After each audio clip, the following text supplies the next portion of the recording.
So hello and welcome back to Giridhar pharma. अभी मैंने 2 दिन पहले एक वीडियो बनाई थी जिसमें मैंने आपके साथ डिस्कस किए थे।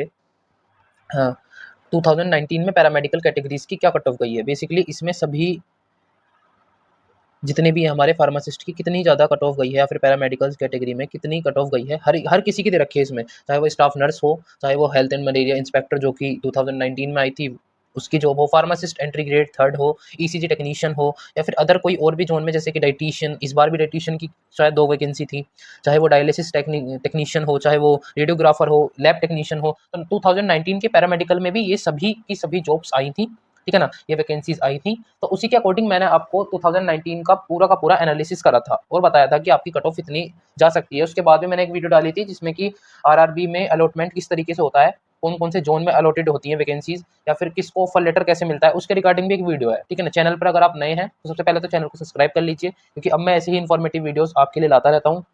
और मेरा टारगेट है कि आपको किसी भी इन्फॉर्मेशन से आप ना चूके, आपको हर एक इन्फॉर्मेशन मैं प्रोवाइड करूँ अपनी तरफ से, ठीक है ना।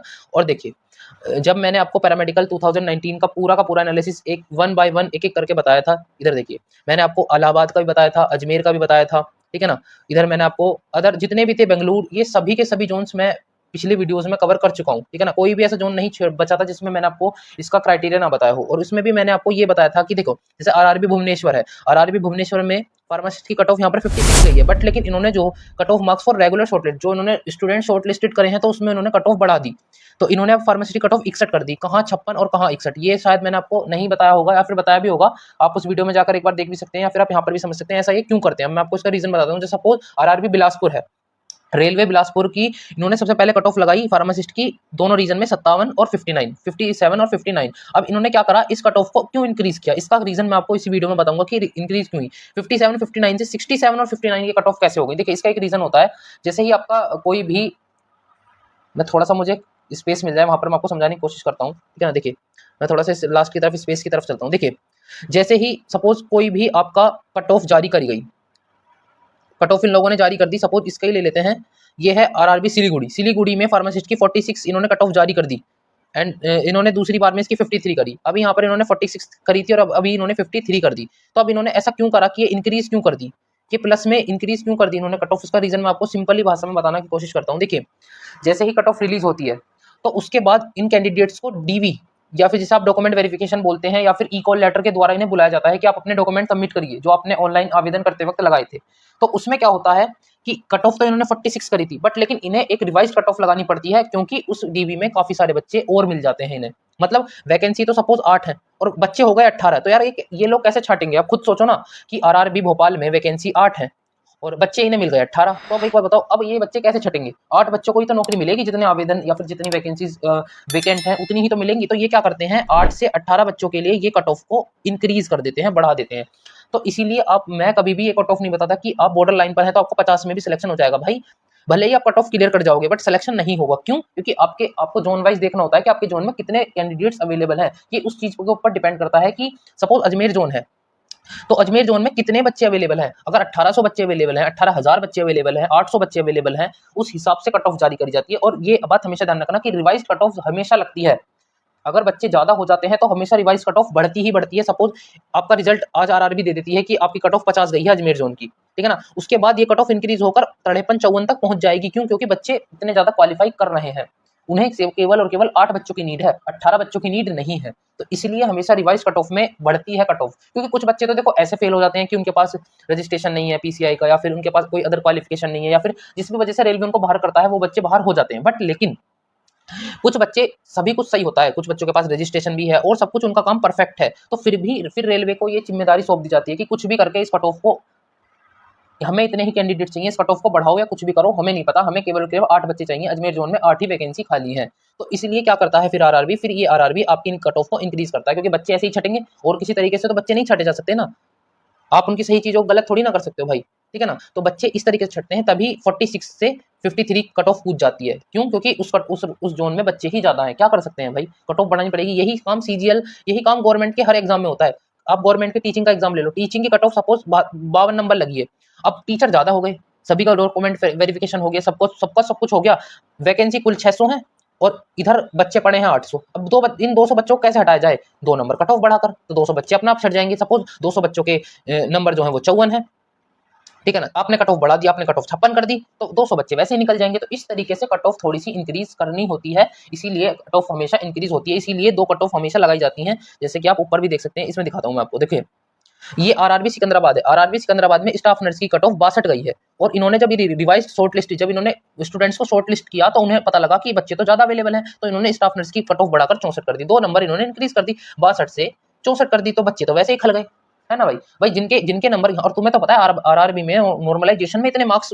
ऊपर नीचे हो जाते हैं, तो यहाँ पर तो क्या होता होगा, ठीक है ना, आप तो समझ सकते हैं, इतने तो आप समझदार हैं। यहाँ पर देखिए 62.40 लेता हूँ मैं यहाँ पर, इन्होंने रिवाइज कट ऑफ कितनी लगाई 62 पॉइंट, ये देखिए डिवाइस कट ऑफ 64.60, तो इन्होंने डिवाइस कट ऑफ लगाई 64.60। तो ये जो 60 और 40 का है ना, सिलेक्शन इनसे भी रुकता है। नॉर्मलाइजेशन का सबसे बड़ा घपलाबाजी यही है कि अगर आपके पॉइंट्स में मार्क्स है, इंसान जब दुखी नहीं होता कि अगर तुम्हारे सपोज 62 नंबर नहीं है, तुम्हारे 85 नंबर है, दुख जब होता है जब तुम्हारे 62.40 मार्क्स में कट ऑफ लगी है 62.60 मार्क्स पर। तो ये सब कुछ नॉर्मलाइजेशन के कारण होता है, तो आप थोड़ा सा समझने की कोशिश कीजिए। और इसके बाद मैं आपको दिखाता हूँ, देखिए मेरी तरफ से आरआरबी फार्मासिस्ट की कट ऑफ ये रहने वाली है, ठीक है ना, मेरी तरफ से पैरामेडिकल की, क्योंकि मैंने बहुत सारा एनालिसिस करने के बाद ही ये कट ऑफ आपके लिए लाई है। देखिए मेरे हिसाब से फार्मासिस्ट लेवल आपका 5 होता है, आपको पता है 29,000 के समथिंग आपका ग्रोस पे होता है, जो कि जनरल इन हैंड आपको मिलना ही मिलना है, सब कुछ अलाउंसेस लगा होकर आपकी सैलरी लगभग 60 से 70,000 के बीच में वेरी करती है, ठीक है ना, अलग अलग स्टेट में XYZ सिटीज में ये वेरी करती है, ठीक है ना, बट 60,000 तो कहीं नहीं गए। तो इसके बाद आप देखिए यूआर की कट ऑफ मेरे अकॉर्डिंग 55 से 65, आप किसी भी जोन में है, अगर आप 55 से 65 है तो अपने आप को थोड़ा सा सेफ मान लीजिए, क्योंकि देखिए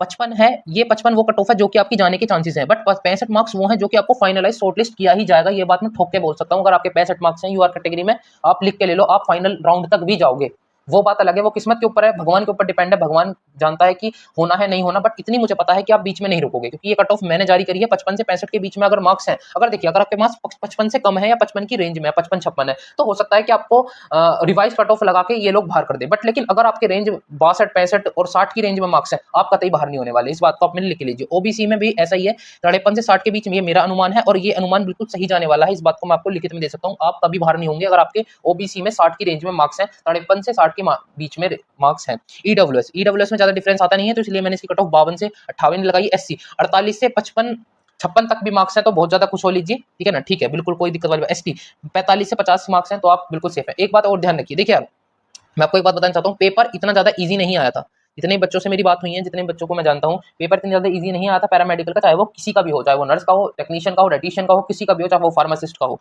पेपर इतना ज्यादा इजी नहीं आया था। रेलवे हमेशा अपने लेवल को ठीक ही रखता है, बहुत ज्यादा नहीं गिराता है, तो इसलिए कट ऑफ भी यही जाने के चांसेस हैं, बहुत हाईली रिकमेंडेड है, यही कट ऑफ लगेगी, यह बात आप मेरी ध्यान रख लेना। और रिवाइज कट ऑफ होगी तो कट ऑफ बढ़ेगी 100% लिख के दावे के साथ बोल रहा हूँ कि कट ऑफ बढ़ेगी अगर रिवाइज कट ऑफ लगेगी, क्योंकि अजमेर में 10 वैकेंसीज हैं और बच्चे हैं 200, तो नहीं, किसी भी कीमत पर वो लोग तुम्हें कैसे बाहर करेंगे, वो कट ऑफ को बढ़ाकर बाहर करेंगे, ये लोग कट ऑफ को बढ़ाएंगे। अगर आपका फर्स्ट कट ऑफ में नाम आ जाता है, सपोज कट ऑफ 50 ही गई, तो ज्यादा खुश मत होना कि कट ऑफ आगे जाके बढ़ जाएगी, जब आपका डीवी डॉक्यूमेंट वेरिफिकेशन या फिर बच्चे शॉर्टलिस्टेड किए जाएंगे। तो इसीलिए बोल रहा हूँ कि अभी देखिए, जैसा कि आपको पता है आरआरबी आंसर की भी रिलीज हो गई है, तो मैं आपको एक बार दिखा देता हूँ, आप कैसे चेक करेंगे। ये देखिए आरआरबी इलाहाबाद की आप वेबसाइट पर जाइए, सबसे ज्यादा जो मोस्ट ट्रस्टेड एक्टिव वेबसाइट है वो है आरआरबी इलाहाबाद। आरआरबी इलाहाबाद पर ही सबसे पहले जितने भी नोटिफिकेशन है सभी के सभी आरआरबी इलाहाबाद की वेबसाइट पर आते हैं, ठीक है ना। सबसे पहले कुछ कोई भी नोटिफिकेशन है वो आपको आरआरबी इलाहाबाद की वेबसाइट पर दिखाई देगा। ये देखिए 6/5/2025 6 मई को ये इन्होंने लगा दिया है कि आप अपने क्वेश्चन को चैलेंज कर सकते हैं, notice for reviewing CBT question response की, raising the objection if any question option answer key सीएन हिंदी और इंग्लिश दोनों में, जिसमें आपका मन करे भाई उसमें कर सकते हो, सभी के सभी पैरामेडिकल्स के लिए देखो आंसर की और पैरामेडिकल, ठीक है ना। इस पर आप टिक करेंगे, आप इस पर टिक करिए, तो आप देखेंगे कि यहाँ पर टिक करने पर आपसे मांगा जाएगा, ठीक है ना, जो भी आपका रजिस्ट्रेशन नंबर है। उसके बाद मैं इसको एक सेकंड रफ कर देता हूँ, मैं आपको दिखाने की कोशिश करता हूँ। यहाँ पर एक्टिव लिंक हो चुका है सबसे, अगर आपने किसी भी जोन से फॉर्म भरा है, वाई नॉट किसी भी जोन से फॉर्म भरा है, आप दिक्कत मत लीजिए, आप सिर्फ आरआरबी इलाहाबाद की वेबसाइट पर चले जाइए, क्योंकि यहाँ पर ही सबसे तेज काम होता है, सबसे पहले नोटिफिकेशन यहीं पर ही डल जाता है, ठीक है ना।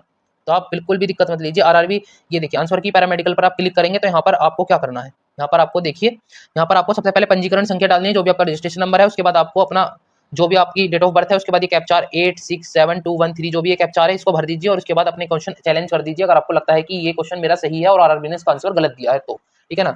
मेरा काम है आपको सभी पूरी तरीके से गाइड करना, ठीक है ना। आई होप आपको ये वीडियो अच्छी लगी होगी। ऐसी इन्फॉर्मेटिव वीडियोस के लिए हमें फॉलो कर लीजिए और हमें सब्सक्राइब कर लीजिए। Thank you so much.